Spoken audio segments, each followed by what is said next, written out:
Okay, Bolt, B-O-L-T, and Bolt Force is the organization. Your name's Bolt. That's what I go by. That's what police and PD know me as. That's what I use. Okay. Yes. So what's going on tonight?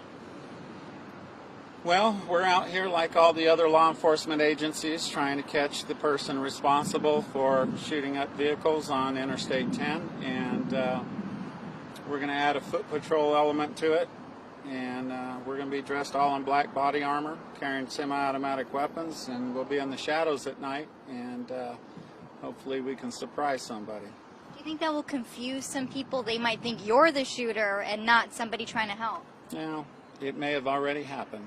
Can you tell us about that? I think you got some video. Well, that is what Phoenix PD and Bolt Force did not want to happen when we had our meetings, and it was supposed to get lined out, and apparently a lot of times things from PIO officers do not get to the officers on the street. That's exactly what happened, because I had also sent a detailed email, and it was also forwarded to DPS, and I also spoke to DPS on the phone last night and let them know. And again, it's communication error. And But how are... but everything's fine. Was that you that got, or who is that? Possibly. We have the video, but I haven't taken a closer look at it yet. So were you dressed like this at the time, or? Yes. Okay, yes. so you're dressed like this, patrolling. Someone called police and said there's a strange man with guns in my neighborhood. Yes. That's what happened. Okay. Yeah. What did you think about all that? Well, you know, obviously I wasn't happy about it, and I did send Phoenix PD an email after the incident. So hopefully we can get this corrected, and I thought it was corrected because I had expressed my concerns before that the officers on the street weren't getting the message that Bolt Force is out on the town, and we give them specific times, specific areas that we're out. And so I think the communication needs to be better, because if it's not, me or one of my people are going to get killed, and I don't want that to happen. Do you think you may be causing more confusion than actually helping the situation? We've been around for 5 years, and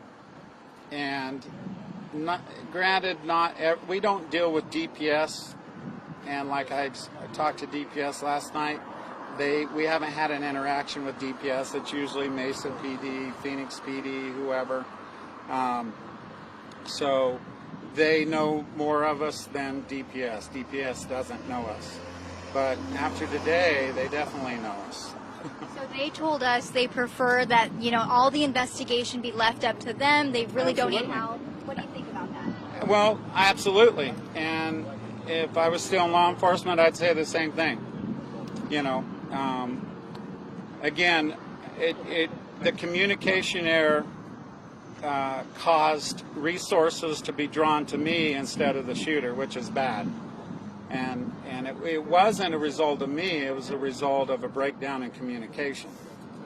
So if everyone was aware that I was out there and my people are going to be out here tonight, as they are now, the confusion wouldn't be there. What if the shooter's dressed like you guys, though? What if he has the jacket and all black? We're not going. When we patrol in groups of at least 5. So if it's a lone shooter, then it's not going to be Bolt Force. Now, granted, today I was out alone scouting and looking for shell casings and stuff like that, but I relayed that to the law enforcement agencies that we are helping. So what motivates you to come out and help, given all of the resources already out there to find whoever the shooter is? Someone's going to get hurt or killed, and we're adding another element to this, and I believe our presence at night in the dark can be effective. And I'm aware of what DPS is doing, gang task force units, Phoenix PD, Timby, all of them. We just add another element to that. And even though they're telling you guys, stay home, we don't need your help, They it's haven't confusing. told me that. They haven't told you that? No. No. What have they told you? and I'm not going to discuss private conversations because of liability reasons, but we're still out here. Okay. They told us that they don't want the help. What do you make of that?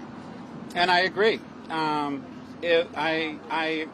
would urge all citizens in the community to, if they observe anything strange, to call law enforcement and let them handle it themselves. But you got to remember, some of us are former law enforcement, bounty hunters. You know, we've been doing this. We've done this before as a career.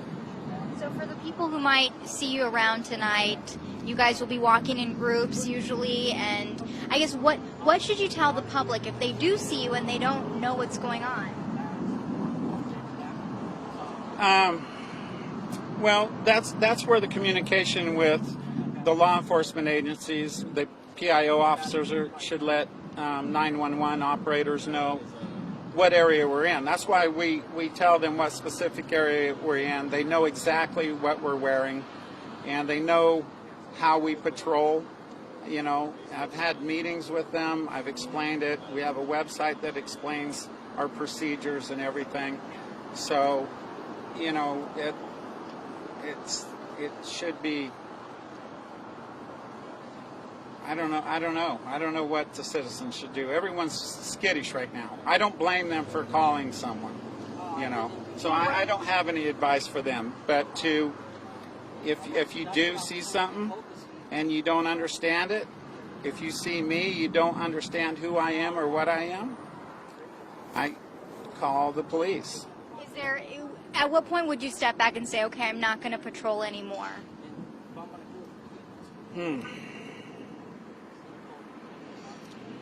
Probably if someone killed me. But I just always serve the community and the public, and I've always put my life on the line, and it's something that all of us enjoy, you know, and we do it to help people out.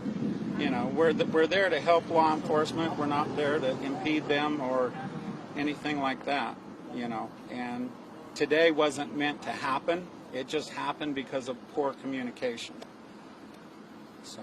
Got it. Alrighty. Thank you so much. Oh, go ahead. So there's a silver lining. And what happened today was someone called in. Someone's, the Yes. community's looking. They're not, sometimes people just brush it off, but people are looking.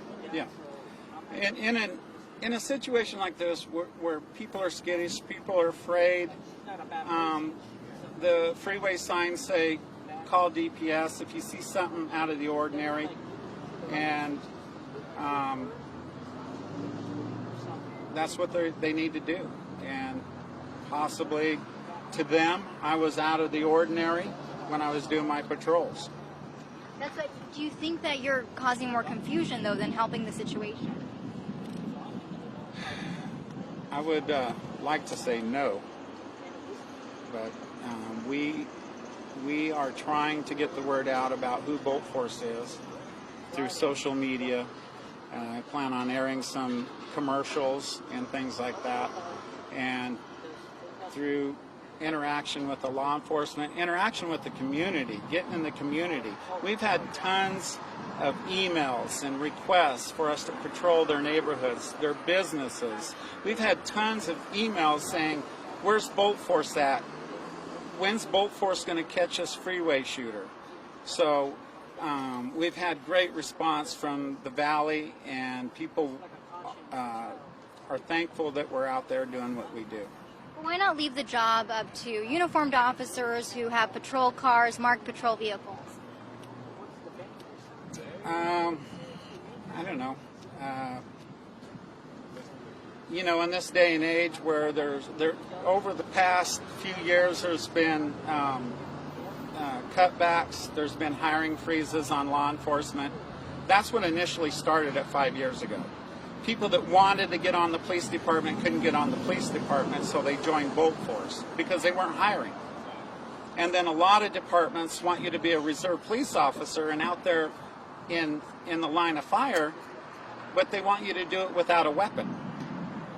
So a lot of people want to do Bolt Force.